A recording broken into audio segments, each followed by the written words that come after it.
नमस्कार दोस्तों, आज आपके साथ यूएसए के बारे में बात करने वाला हूं। अमेरिका कैसे पहुंचा जा सकता है, सबसे आसान रास्ता अमेरिका पहुंचने का क्या है, उसके बारे में डिस्कशन करेंगे। तो पिछला वीडियो हमने पंजाबी में किया था, तो लोगों ने रिक्वेस्ट की थी कि एक वीडियो आप हिंदी में भी बनाएं। सो सभी हिंदी में सुनने वाले अमेरिका जाने के इच्छुक जरूर इस वीडियो को देखें शुरू से लेकर अंत तक। इसमें बहुत सारे आपको पॉइंट बताऊंगा कि कैसे आपको भी यूएसए यानी कि अमेरिका का वीज़ा मिल सकता है। सो वीडियो को शुरू करते हैं। देखिए, यूएसए आज से 6 महीने पहले वीज़ा नहीं दे रहा था।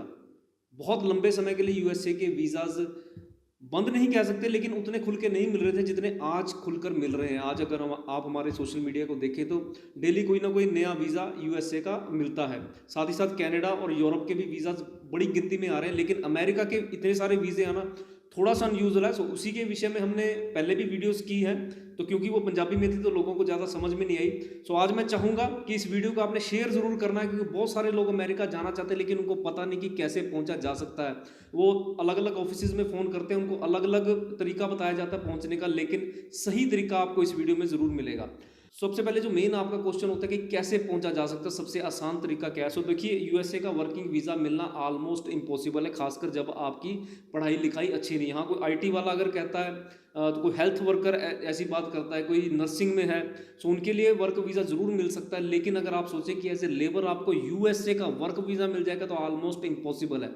एक ही एक तरीका आपके पास यूएसए पहुंचने का, वो है विजिटर वीज़ा या फिर टूरिस्ट वीज़ा, उस पर पहुंचा जा सकता है। और अगर आप सोचते हैं कि आपका प्रोफाइल वैसा नहीं है कि टूरिस्ट वीज़ा पे मैं पहुंच सकता हूं या मुझे कौन वीज़ा देगा, तो आप एक बार हमारी सक्सेस स्टोरीज ज़रूर देख लेना।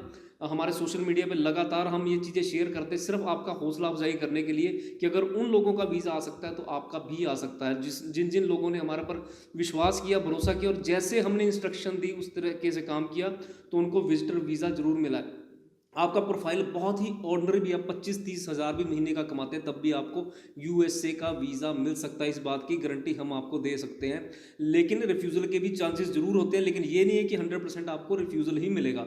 देखिए, सबसे पहले कहानी जो शुरू होती है यूएसए विजिटर वीज़ा की, वो आपकी प्रोफाइल से ही शुरू होती है। DS-160 फॉर्म, ये एक ऐसा फॉर्म है जिसमें आपको सारी की सारी इंफॉर्मेशन फीड करनी होती है, आपके प्रोफाइल से रिलेटेड, आपके फाइनेंशियल से रिलेटेड, अगर आपका वहाँ कोई रिश्तेदार रहता है तो उससे रिलेटेड, उसकी कंसेंट भी जरूर होनी चाहिए, वो जो आपको बुला रहा है। अगर वो आपको स्पॉन्सर कर सकते हैं तो बहुत अच्छी बात है, अदरवाइज आप होटल बुकिंग पर भी ये वीज़ा ले सकते हैं। और ज़्यादातर ये होटल बुकिंग पर ही मिलता है। उसका रीज़न ये है कि अमेरिका घूमने में बहुत अच्छा है और बहुत सारे करोड़ों लोगों को वीज़ा से दिए जाते हैं, तो आपको भी मिल सकता है। सो DS-160 फॉर्म में जो भी आपकी इन्फॉर्मेशन भरी जाएगी वो बिल्कुल सटीक और सच्ची होनी चाहिए। ऑब्वियसली पहले भी मैंने आपको बताया कि कितना फाइनेंस आपको चाहिए वो डिपेंड करेगा आप कितने लोग जा रहे हैं या आपकी प्रोफाइल क्या है। अगर आप गवर्नमेंट जॉब में हैं तो बहुत ज़्यादा फंड्स की आपको ज़रूरत नहीं है। अगर आप बिजनेस में हैं तो आपके करंट अकाउंट अच्छा होना चाहिए। अगर आप कहीं छोटी मोटी जॉब करते हैं तो ऑब्वियसली आपके पास इतना फंड होना चाहिए कि आपका आने जाने का खर्चा जो है और रहने का खर्चा वहाँ से पूरा हो सके। और अगर आपका कोई भाई बंधु या रिश्तेदार वहाँ रहता है तो वो आपका खर्चा उठा सकता है। उसके लिए आपको वहाँ से एक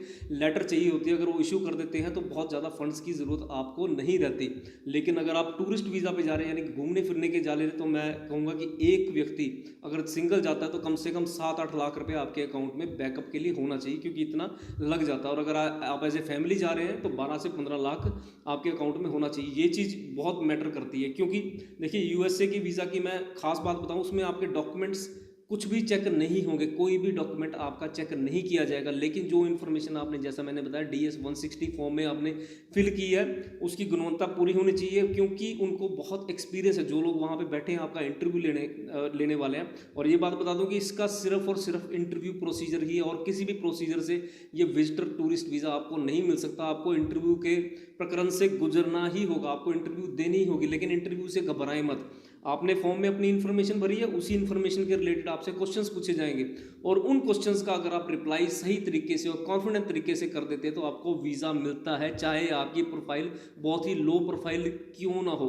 लो प्रोफाइल पर वीज़ा क्यों मिलता है, इसका भी रीज़न मैं आपको बता देता हूँ। क्योंकि आज अमेरिका में शॉर्टेज है लेबर की। आपको पता है कि पीछे के रास्ते से, बैक डोर से, यानी डंकी लगाकर, जो कि अब पूरे हिंदुस्तान में ये इस वर्ड से लोग मुखातिब हैं कि डंकी नाम की चीज़ होती है जिसमें इल्लीगली एंट्री की जाती है, लेकिन उसको भी आज एक्सेप्ट किया जा रहा है यूएसए। चाहे वो कनाडा से लोग आ रहे हो, चाहे मैक्सिको से लोग आ रहे हैं, या अलग अलग रास्तों से लोग वहाँ पे आ रहे हैं, तो उनको भी एक्सेप्ट किया जा रहा है। हालांकि हम इस चीज़ का सपोर्ट बिल्कुल नहीं करते। जब हमारे पास लीगल वे है इस चीज़ के लिए तो हम बैक डोर से क्यों जाए, और बैक डोर में बहुत खतरा और पैसा भी लगता है। सो ये सही तरीका है। इसमें आपने फॉर्म भरना है, उसके बाद आपने इंटरव्यू देने जाना, और साथ ही आपको वीज़ा ग्रांट किया जाता है, और वीज़ा भी मिलता है पूरे 10 साल का, यानी कि आप 10 साल तक निश्चिंत है। और इवन आपने रिन्यू करना है तो आपको दोबारा इंटरव्यू देने की बिल्कुल भी ज़रूरत नहीं है, आपका वो वीज़ा ताउम्र चलता रहेगा, और एक बार में आप 6 महीने तक की एंट्री वहाँ ले सकते हैं। और बहुत सारे, जैसे आपको पता है, हिंदुस्तानी भाई बहन उसको कन्वर्ट भी करा लेते हैं वर्क वीज़ा में। जैसे मैंने कहा कि यहाँ से वर्क वीज़ा मिलना मुश्किल है, लेकिन वहाँ पहुँचकर आपको वर्क वीज़ा में कन्वर्ट हो सकता है। और अगर आप बात करें कि रोज़गार वहाँ पे कैसा, तो मेरे को बताने की ज़रूरत नहीं है। सो ये कंट्री जो डेवलप्ड कंट्री, चाहे वो अमेरिका हो, चाहे यूरोप का कोई भी कंट्री हो, या फिर कनाडा हो, इस तरह के कंट्री जो डेवलप्ड कंट्रीज़ हैं, इनमें बेरोज़गारी का सवाल ही पैदा नहीं होता है। इसमें खास बात यह है, देखो बेरोज़गारी क्या होती है, जब आपको आपकी एजुकेशन के मुताबिक जॉब नहीं मिलती। इंडिया में भी अगर आप श्रम करते हैं तो आपको मिल ही जाता है, इसमें तो कोई शक वाली बात नहीं, लेकिन उतने पैसे नहीं मिलते। लेकिन इन डेवलप्ड कंट्रीज़ की जो खासियत है, अगर आप वहाँ पे लेबर जॉब भी करते हैं, तब भी यहाँ से भी जो लोग अफसर हैं उनसे भी ज़्यादा पैसा आपको वहाँ पे बनता है। यही खास कारण है कि लोग सब वहाँ पर जाना चाहते हैं। और अगर भी आप भी जाना चाहते हैं अमेरिका जैसे कंट्री में, तो ये प्रोसीजर अगर आप फॉलो करते हैं तो आपको डेफिनेटली वीज़ा मिलेगा। लेकिन इसके लिए आपको गाइडेंस की ज़रूरत 100% पड़ेगी, क्योंकि एक भी गलती आपका वीज़ा रिफ्यूज़ कर सकती है।